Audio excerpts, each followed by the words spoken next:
des CE2, c'est un groupe qui travaille bien, qui est très sympathique.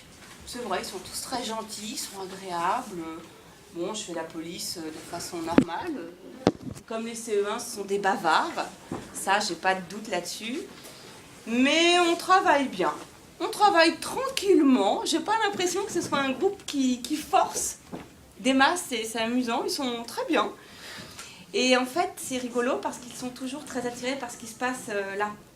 Hein, ce matin, tout à l'heure, on a fait une leçon d'orthographe sur le son heure. Donc je demandais des mots aux enfants, des mots dans lesquels on entend le son heure. Et alors, les CE2 avaient beaucoup de mal à ne pas répondre. Donc j'ai souvent ces petites interférences-là entre les deux groupes. Donc c'est vrai que parfois ça parasite un peu et ça peut ralentir parfois un peu le travail.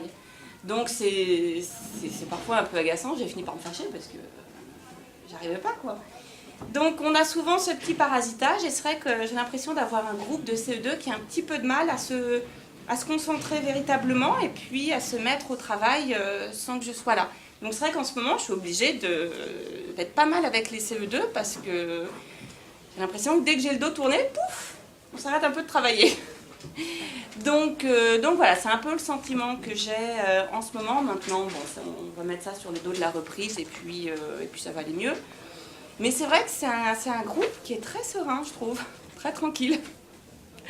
Donc voilà, mais à côté de ça, très bonne ambiance et ils sont vraiment très sympas. Donc on va essayer. Parfois, j'ai l'impression de les tirer un petit peu et puis ils ont peut-être parfois un peu besoin d'être motivés. Alors on va essayer de travailler ça et puis de voir comment on peut faire pour les motiver davantage. Mais je trouve qu'ils ont l'air très très cool quand même. Donc voilà, mais c'est un groupe qui avance bien. Alors, en français, je trouve qu'ils ont un bon niveau tous, ils se débrouillent vraiment bien et on sent que le travail à la maison est assidu et c'est bien, les leçons sont apprises. Les enfants ont bien pris le pli, les CE2 ont des listes de mots à apprendre, chaque semaine ils ont une liste de mots. Et ils ont tous bien pris le mot d'apprendre, ils ont bien pris le pli d'apprendre ces mots et ces listes au fur et à mesure, ce qui fait que j'ai pas forcément besoin, je vérifie même plus au jour le jour si les mots sont appris. On arrive le lundi avec la dictée et je suis assez contente parce que les mots sont sus, ça fait une vingtaine de mots par semaine, et les mots sont sus et les enfants les réinvestissent pas mal, donc c'est bien. Ils ont ce que j'avais mis en place au début de l'année, un cahier d'écrivain entre guillemets, où les enfants écrivaient le matin, arrivaient et écrivaient quelques lignes sur ce qu'ils avaient fait à la maison ou ce qu'ils avaient en tête, etc. Là en ce moment je les relancais et je leur demande, c'est ce que j'ai fait ce matin, c'était très amusant, je leur ai demandé d'écrire un petit texte, d'inventer un petit texte avec les mots qu'ils avaient à apprendre pour aujourd'hui. Donc ça leur permet de réutiliser, réemployer ces mots, puis de les apprendre et de les revoir. C'est un bon petit exercice d'expression écrite et ils nous ont fait de jolies petites productions, c'était bien. Donc on va essayer peut-être pas de faire ça tous les jours, mais régulièrement, et un petit entraînement comme ça en arrivant le matin.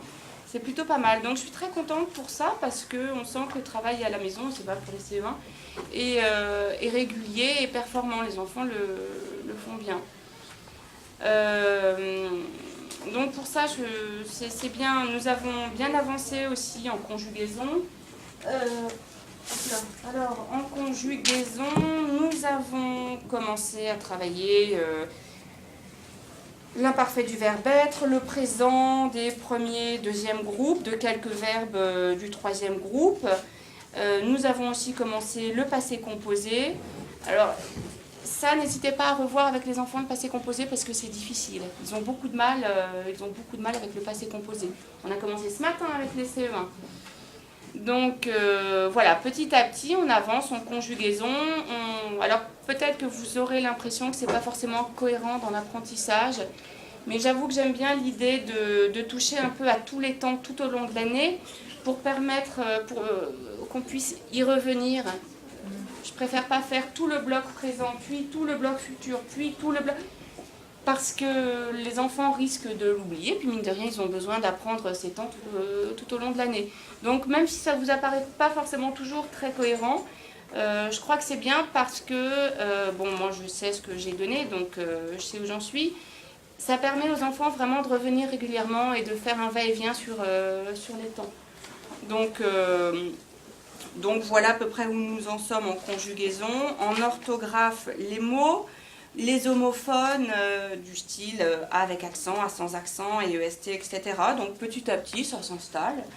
Dans les dictées, les enfants arrivent assez bien à appliquer les règles.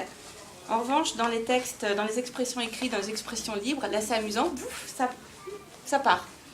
Donc l'entraînement de l'expression écrite est important et c'est pour ça que j'ai remis en route cette petite expression écrite-là. Mais bon, mine de rien, le mur se construit et on essaie d'avancer régulièrement. En grammaire, nous avons commencé à bien travailler sur la structure des phrases. Donc, reconnaître, identifier le groupe sujet, le verbe conjugué dans la phrase, c'est pas évident. Reconnaître aussi les compléments, nous avons abordé les différents compléments, donc complément d'objet direct, complément d'objet indirect, les compléments circonstanciels. Voilà à peu près ce qu'on a abordé. Nous continuerons à approfondir les notions jusqu'à la fin de l'année. Il nous manque encore le complément du nom. Mais c'est pas évident, ils ont toujours un petit peu de mal avec ça, donc j'attends que le reste soit bien en place. Il nous reste à travailler en grammaire les accords en genre, en nombre, on continue, on a refait ce matin.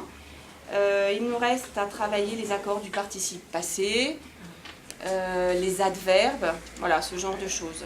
Donc bon, bah, ça avance, je suis plutôt contente, alors vous me direz après ce que vous en pensez.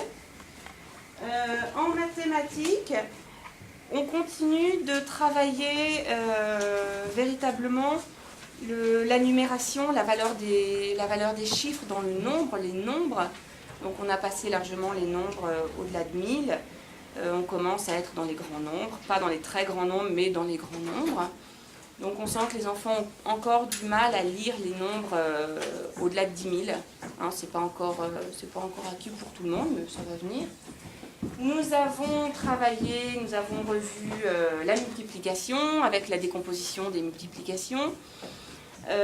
J'essaie au maximum de leur faire travailler, c'est la méthode de CapMath, le calcul réfléchi. C'est bien de savoir poser une opération, c'est bien de connaître la technique, mais c'est très bien aussi de savoir réfléchir et penser ses calculs. Hein. Souvent, les enfants ont tendance à tout de suite poser l'opération et finalement, les enfants se rendent compte parce que le manuel qu'ils ont les pousse à travailler de cette façon-là, qu'en décomposant les nombres, ça marche très très bien aussi.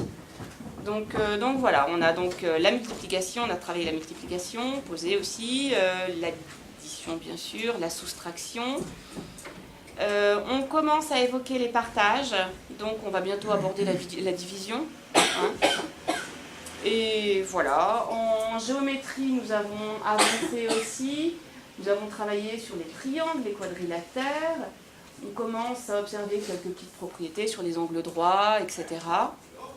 Et viendra le travail au compas, savoir tracer un cercle, tracer des figures. Et on travaillera aussi, on a commencé la symétrie, on travaillera aussi sur la rédaction de programmes de construction de figures.